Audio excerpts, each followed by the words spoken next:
Hello, Legacy Mathematicians. Marsh here. So, the question we need to answer today is, how do I solve a quadratic equation by taking a square root? So this is our second method of solving a quadratic equation when factoring just ain't gonna work.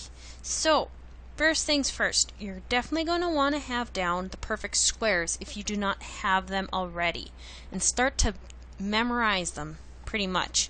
Especially up to 12 squared.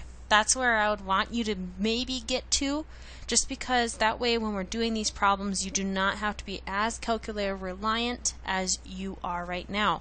And you know what, guys? 9 squared should be 81. My bad. That should be 81 right there. So then, guys, make sure these write them down somewhere in your notebook. Start to kind of learn them off the top of your head. As we're working with them, you will start to get used to them a little bit more, but keep them in the back pocket. Kind of remember them, all right? So, solving. These are actually not too bad. Ultimately, what you guys are going to do is use the solving methods you learned at the beginning of the year to solve them with an x squared.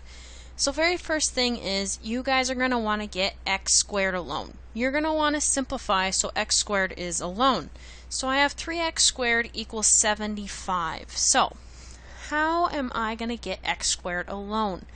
Well, normally if this would have just been 3x equals 75, you guys would have divided by 3, right? Same thing comes into play. So let's divide both sides by 3. So I'm going to get x squared equals 75 divided by 3. That's 25, right? Now, here's where it comes into play. X squared equals 25. We need to be able to solve that. So, when you square something, you can undo that by taking the square root. So what I'm going to do is take the square root of both sides. So, the square root and the squared are going to cancel off. I'm going to be left with x equals. Now, square root of 25, what is that? So, well, 5 squared equals 25, so the square root of 25's got to be just 5. But hold on. You actually are going to get 2 answers. Because, think about it. X squared equals 25. I can plug in a positive 5 and get 25. And I can also plug in a negative 5. So for all of the answers today, guys, you're going to get a plus or minus sitting in front of that 5, because both of them work in the problem. So be careful with that. That's a find a lot of kids, they forget about the plus and minus. So please, please, please do not forget about the plus and minus for your answer. Let's try another example. So I got 4x squared minus 7 equals 9.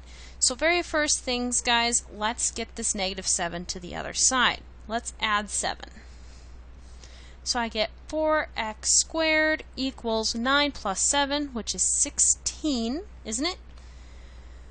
Let's divide by 4.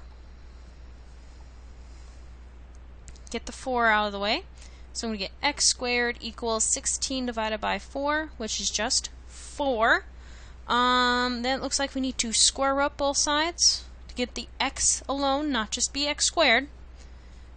So I'm going to get x equals plus or minus, because remember, guys, plus and minus always. And then the square root of 4, that's going to be 2, right? Square root of 4, that's just 2.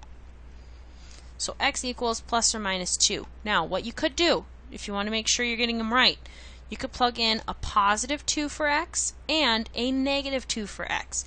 You should see that it works in the equation because they are solutions to our equation. Let's try another one. 4x squared minus 15 equals 65. So let's add 15 to both sides, because that's what you would have done if it had just been an x, right? I'm going to get 4x squared equals 80 on that side.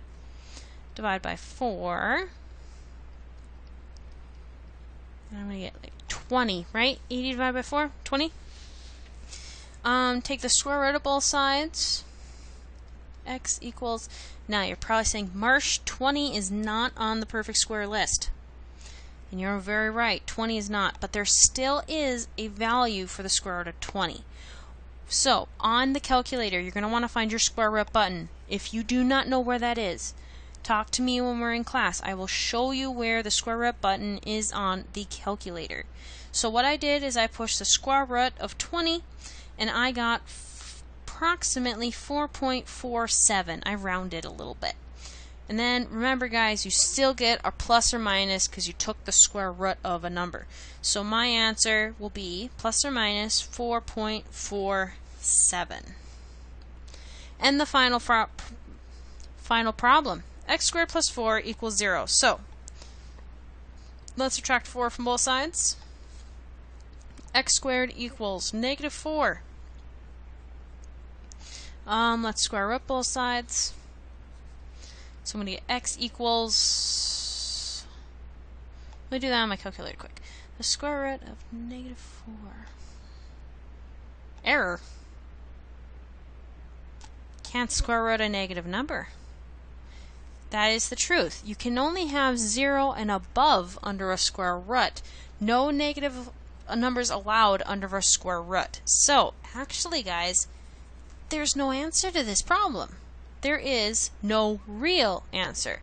Ultimately, in Algebra 2, you will get further, but at this time, we will say no real solutions. Or no solution would work as well. Because I cannot take the square root of a negative number at all. Impossible. And that's the end of this video. See you later, Sabers.